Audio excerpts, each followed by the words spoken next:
Le chef de l'État Félix Tshisekedi a présidé la cérémonie de prestation de serment de nouveaux membres du Conseil d'État ce mercredi au Palais de la Nation à Kinshasa. En ce jour, à Paris, capitale de la France, 4 députés nationaux de la République démocratique du Congo ont été reçus par des députés du parti de gauche de la France insoumise.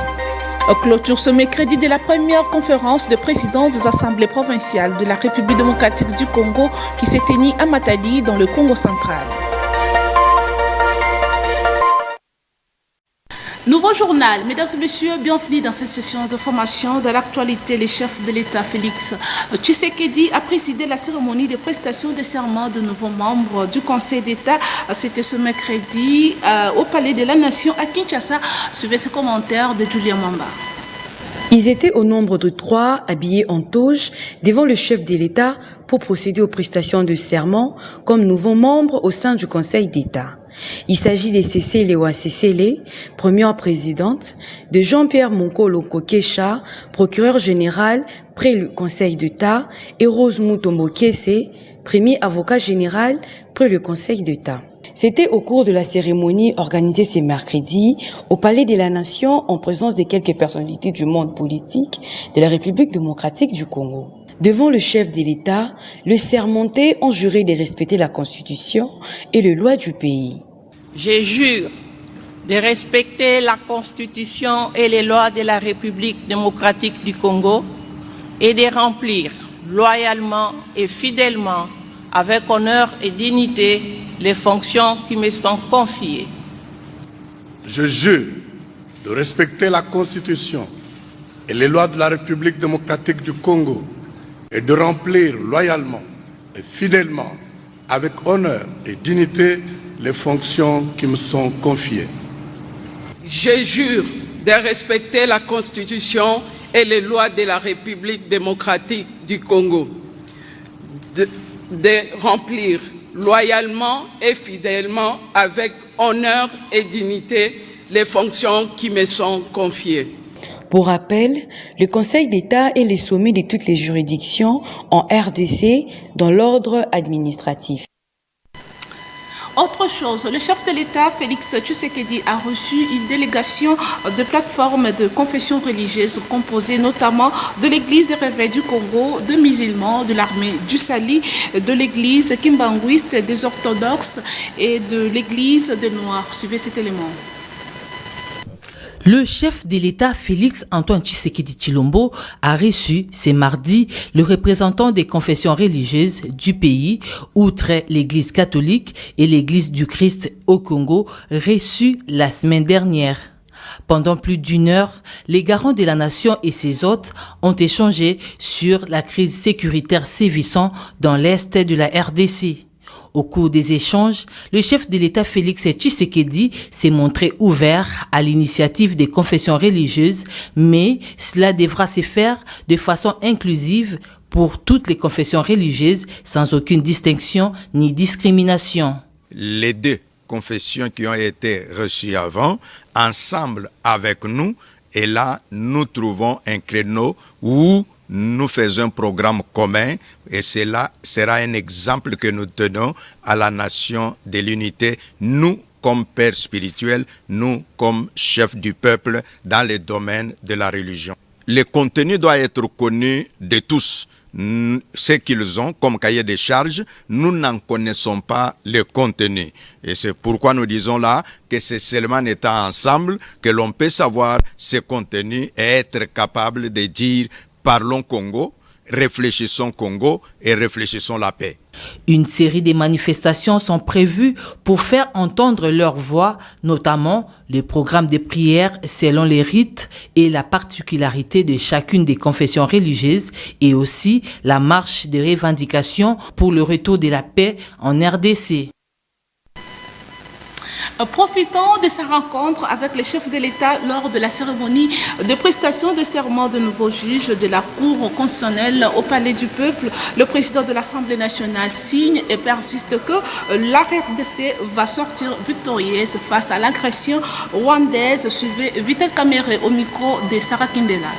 Ce que nous devons dire à tous les Congolais, quelle que soit la durée de la nuit, le soleil finit par se lever.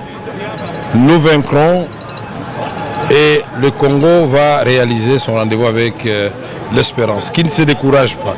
Soyons tous unis comme un seul homme derrière le président de la République et derrière nos forces armées. Et ayons toujours une pensée pour les populations du Sud Kivu, du Nord Kivu, du Ituri qui souffrent sérieusement. Et évitons des invectives, des insultes et des injures sur les réseaux sociaux.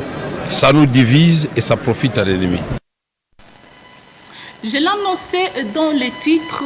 En ce jour, à Paris, capitale de la France, 4 députés nationaux de la République démocratique du Congo ont été reçus par 2 députés du parti de gauche de la France insoumise. Ils sont au micro de Christian Lissourou.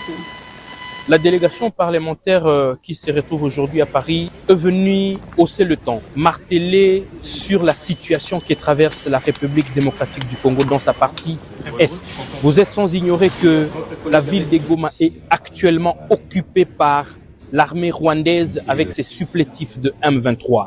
Tout le monde est en train de voir comment les Congolais sont tués chaque jour. Il y a quand même un certain nombre de députés, en l'occurrence Martin Bilongo, Jean-Luc Mélenchon, Arnaud, qui haussent le ton sur le gouvernement français par rapport à son soutien à Kigali.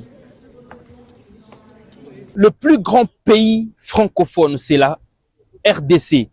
Mais nous ne sentons absolument rien de la part du gouvernement français sur les atrocités que vivent le Congolais actuellement dans sa partie Est. Agression de la République démocratique du Congo par le Rwanda. Le vice-premier ministre en charge de transport, Jean-Pierre Bemba, poursuit son périple à l'intérieur du pays sur le veille patriotique à Kindu, dans la province du Maniema. Le même message a été réitéré à la jeunesse. Suivez cet élément. Ce lundi 10 février 2025, le vice-premier ministre, ministre des Transports, voies de communication et désenclavement a foulé les sols de la ville de Kindu, chef-lieu de la province du Maniema. Jean-Pierre Bemba Gombo poursuit, sur instruction du président de la République, la campagne de veille patriotique et des mobilisations à l'enrôlement dans l'armée en vue de défendre la patrie agressée par le Rwanda. Forte mobilisation des forces vives et des autorités politico-administratives de la population à l'aéroport de Kindu pour accueillir le vice-premier ministre Jean-Pierre Bemba Gombo. Une procession s'est engagée, ensuite témoignant de l'adhésion de la population du Maniema à la cause de la République démocratique du Congo, aujourd'hui victime de l'agression barbare du Rwanda. Devant la foule réunie et totalement motivée, Jean-Pierre Bemba a invité la population à la vigilance et à la mobilisation générale pour défendre le pays autour de l'engagement du président de la République. Occasion et à la suite de l'appel patriotique lancé par le chef de l'État, le vice-premier ministre Jean-Pierre Bemba a invité la jeunesse à intégrer massivement les forces armées pour renforcer le dispositif de défense de notre pays. D'un ministère à un autre, lors d'un briefing presse animé à Kinshasa, le ministre de la communication et médias, porte-parole du gouvernement, a tenu à rappeler que la démarche de la CENCO et l'ECC sur le pacte social pour la paix n'engage pas le chef de l'État. Je voulais suivre Patrick Mouyaya dans cet extrait choisi par Genel Bezo. Le président de la République a reçu évidemment les prêtres à la fois de la CENCO et de l'ECC, il les a reçus d'abord à leur demande et qui sont venus lui présenter l'initiative qui était la leur. C'est une initiative qu'ils portent, qui n'est qu'à ses débuts. Ils sont allés voir le président les a accueillis et les présidents devraient, le moment venu, réagir à leurs propositions et à leur démarche, parce que il est prévu justement qu'on lui fasse le point par rapport à ce qu'ils attendent de lui. Deuxièmement, ici, il faut savoir que le président de la République ne leur a pas donné un mandat quelconque. C'est une nuance de taille. Ils ont vu le président, ils avaient des propositions, mais le président de la République ne leur a pas donné un quelconque mandat pour l'engager. De toute évidence, comme je vous ai dit, ils sont en amorce de leur démarche qui vise à avoir un pacte social pour la paix, personne ne peut la décliner, même pas le président de la République, parce que lui-même, il a toujours été chantre de la paix. Mais ici, il faut situer la démarche dans le cadre d'une action portée par elle, et ne pas faire d'amalgame et considérer qu'ils ont reçu un mandat du président de la République pour faire cette démarche-là. Je crois que l'abbé Chollet, qui s'est exprimé après la réunion avec le président de la République, a été clair là-dessus. Et les choses doivent être comprises dans ces cadres. Mais pour ce qui nous concerne spécifiquement aujourd'hui, en tout cas tous les Congolais, d'où qu'ils soient, devraient de manière claire et sans ambiguïté condamner cette barbarie et cette violence. Vous avez vu les condamnations qui sont venues du monde entier. Direction la province du Congo central, à Matadi, il y a eu clôture ce mercredi de la première conférence de présidents des assemblées provinciales de la République démocratique du Congo. Pour les derniers jours, le bureau définitif a été installé. Les présidents des assemblées provinciales ont réaffirmé leur soutien au chef de l'État Félix Tshisekedi. Suivez les réactions des participants au micro de Chanel Pezo. Notre première session avait comme objectif, d'abord, premièrement, constituer ou bien rédiger le règlement intérieur qui doit nous régir. Deuxièmement, faire une motion de soutien auprès du chef de l'État, l'encourager par rapport donc à sa gouvernance en premier lieu, et aussi l'encourager par rapport aussi donc aux décisions prises d'une manière diplomatique ou comme d'une manière militaire par rapport à ce qui concerne notre Est de la République. Au cours de cette conférence, nous avons mis en place un règlement intérieur et parce qu'il existait un bureau provisoire, on devait voter un bureau définitif dont j'ai fait partie. J'ai été élu comme membre de ce bureau définitif et discuter aussi autour de certaines questions relatives à la vie sociale des députés et faire des recommandations par rapport au gouvernement central sur la situation en général des députés provinciaux et des assemblées provinciales. Et dans la même synergie pour que nous puissions voir d'abord le développement de nos entités respectives.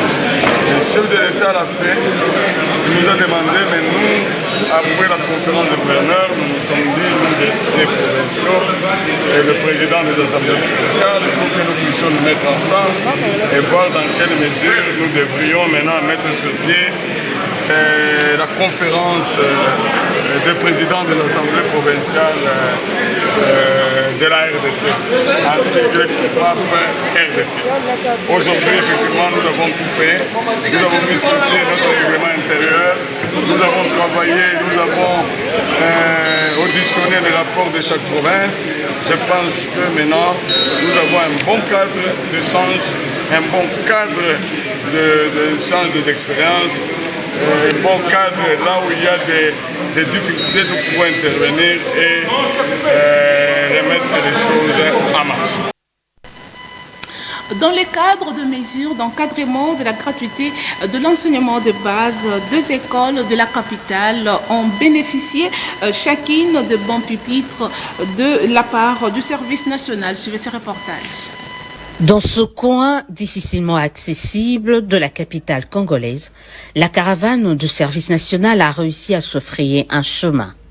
Bienvenue dans la commune de Kisanso, où le commandant du service national a procédé ce mardi 11 février 2025 à la remise de 300 bancs à Litikito-Messa. Ces nouvelles acquisitions remplaceront les anciennes délabrées. Une aubaine pour les élèves de cet institut technique inauguré il y a 50 ans par le maréchal Mobutu et qui compte actuellement près de 810 apprenants dans les options telles que la mécanique générale, la mécanique auto, la construction, l'électronique, l'électricité. De Kisanso, destination commune de Bandalungwa. Ici, à l'école d'excellence de Kinshasa, le lieutenant-général Jean-Pierre Kassongo-Kabwik va au nom de Félix Tshisekedi poser le même geste. Le sens reste le même. Ici, nous sommes dans le processus sur instruction du chef de l'État et commandant suprême de doter toutes les écoles publiques de la ville-province de Kinshasa en bancs. Et ces bancs sont fabriqués par le bâtisseur du service national. Un atelier est construit en scellé. C'est de cet atelier que sortent ce banc.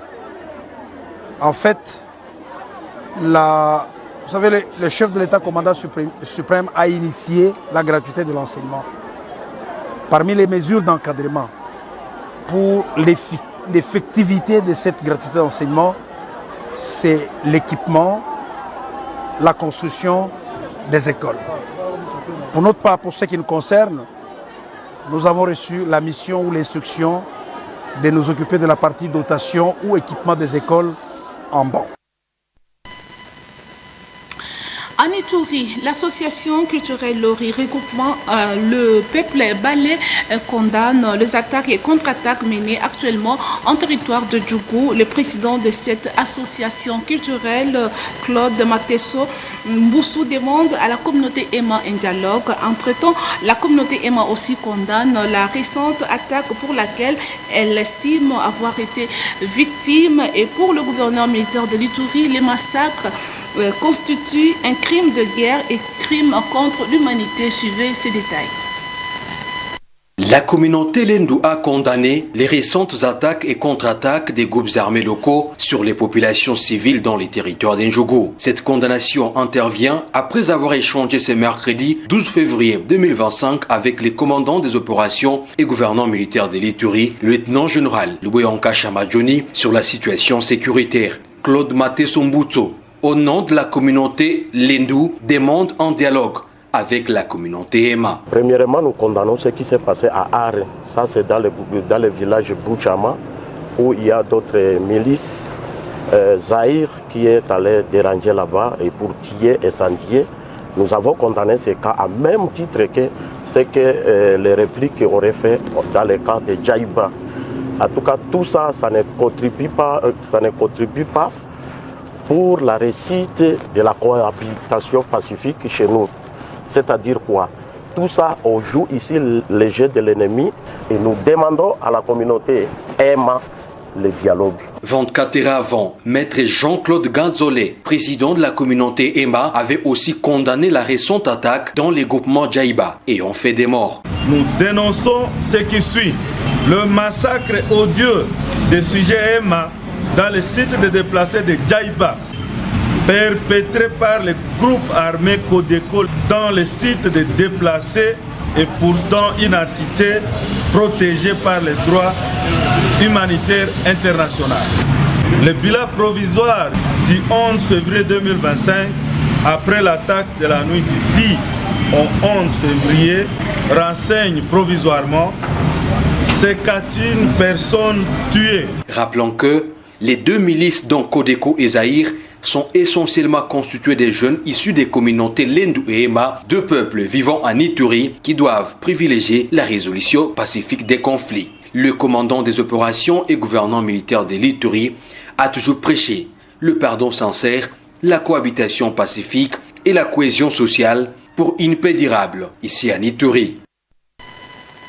Parlons société. Dans ce journal, le président du mouvement du réveil et des personnes vivant en situation de handicap du Congo, Dexi Masena Moba, a rendu visite à un élève vivant en situation de handicap dans une école à Kinshasa, dans la commune d'Ngiringiri. Suivez ce reportage de Gilles Pezo et Fanny Chiswaka. Apporter le sourire aux personnes vivant avec handicap en essayant d'améliorer les conditions de vie de ces vulnérables dont la plupart vivent dans les conditions infrahumaines, telles sont les missions phares que s'est assigné Dexi Masena. C'est dans cette logique que le président du mouvement de réveil de personnes vivant avec handicap a rendu visite ce mardi 11 février à un des élèves handicapés de l'Institut technique médical Sainte-Marie situé à Ngiringiri. Préoccupé de l'état dans lequel se trouve l'outil servant de déplacement à cet écolier, Dexi Masena lui a sans hésiter remis un nouveau tricycle. Touché par cet acte, les responsables de cet établissement n'ont pas tari d'éloges. Pour notre élève, Kinsem Christopher, de 4e humanité commerciale. qui a un besoin. Vous voyez son siège. On avait besoin de quelque chose d'assez solide et de neuf. C'est ainsi que je vous ai intéressé. Vous êtes intéressé pour venir le voir. Il est là devant vous et vous, vous êtes le président. Moi, je ne peux que louer les gestes parce que souvent les personnes vivant avec handicap dans notre pays sont délaissées, sont négligées, et voire même ils ne sont pas parfois considérés. Mais voir ce que vous venez de faire, vous-même d'abord étant personne vivant avec handicap, vraiment c'est un geste à encourager. Et nous qui avons toutes les aptitudes, c'est vraiment une leçon que vous venez de nous donner, vous venez de faire. Et encore une fois, je vous remercie. Et bouclons ce journal par cette information. Dans le même registre, 2 enfants vivant en situation d'handicap ont bénéficié d'un soutien physique et financier du président Dexy Masséna. Suivez les détails de Fanny Tchesoka et Ginelle Pezo une fois de plus. Infatigable dans ses œuvres, Dexy Masséna a poursuivi son périple à Makala où il a rencontré 2 enfants handicapés dont l'opération avait raté et empiré leur situation. Ému de compassion, le numéro 1 a promis de s'imprégner personnellement de ces dossiers jusqu'à obtenir un résultat favorable. Papa Dexy, comment en tout cas, vraiment, ça l'est bien.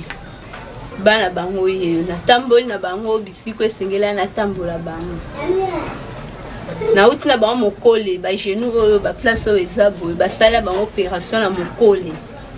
Ba docteur bango ba remarquer que opération eza raté. Na liboso na ye kolela. Na kokite na suki po na ngana moni na suki mais nde na moni yo. Na yebi que solution ezwami de ekozwa matin mais ezwami déjà. Une initiative salvatrice encensée par leur famille qui n'a pas tardé à exprimer leur gratitude. Nzambe vraiment zong se belé bisike uti. Nzamba kanisela o. Do apesa osu mingi koleka osu kana bango te pour continuer batusu.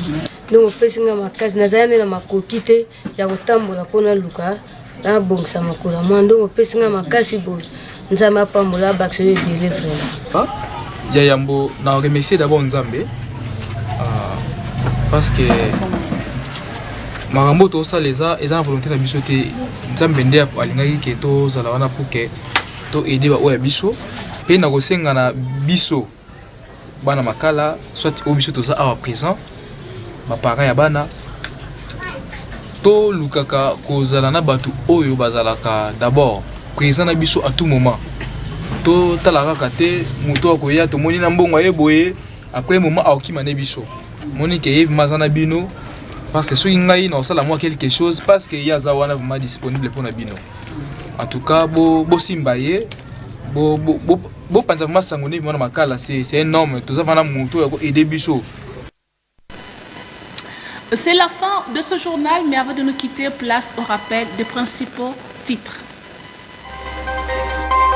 Vous avez suivi dans ce journal, le chef de l'État Félix Tshisekedi a présidé la cérémonie de prestation de serment de nouveaux membres du Conseil d'État ce mercredi au Palais de la Nation à Kinshasa. Mais également, en ce jour, à Paris, capitale de la France, 4 députés nationaux de la République démocratique du Congo ont été reçus par 2 députés du Parti de gauche de la France insoumise. Et enfin, clôture ce mercredi de la première conférence de présidents des assemblées provinciales de la RDC qui s'est tenue à Matadi dans le Congo central.